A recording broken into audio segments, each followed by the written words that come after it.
Congresswoman Bachmann, talking about the debt, I think that's a very important issue.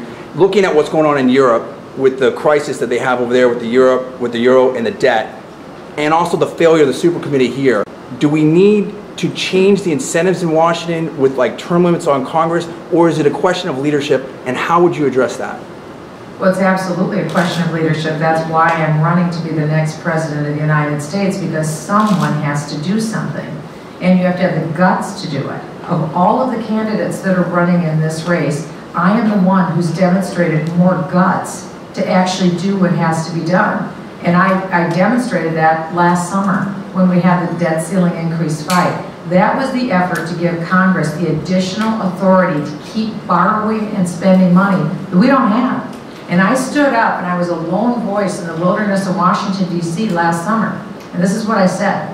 I said, we have enough revenue coming in to pay the interest on the debt, but rather than giving the power to 12 people on a super committee 5 months from now to come up with some magical answer, we need to have all 535 members of Congress remain in Washington with the president, and we have to prioritize their spending now. So what that means is the very expensive programs that are automatic payments that go out to people, they have to be reformed. And they should have been reformed last summer.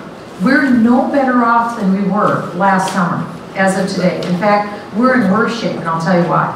Because last month in October, we overspent or added to the debt another $203 billion in excess of that. That works out to $650 for every man, woman, child in America. So if you're a family of 4 here in South Florida, just for 1 month, you owe an additional $2,300 in debt. Now just think of that. How many families are able to earn the money as fast as government is spending? That's what I'm talking about. It's velocity of debt accumulation and spending. And I'm the only one that has demonstrated that I have been willing to stand up and take extremely unpopular positions. I brought 40,000 people to Washington to fight against Obamacare. I've stood up on every issue that there is. That's why I say in this race, there's only one consistent conservative who has core convictions. That's me. It's a real difference of opinion. And people may not like what I have to say, but I think most Americans do. And that's why I have no doubt that when the Iowa caucus comes on January 3rd, I'll be their choice, because people are looking and they're vetting the candidates. And now as they begin to vet the current people who are in the lead, they're going to find out that I'm the one with the core conviction.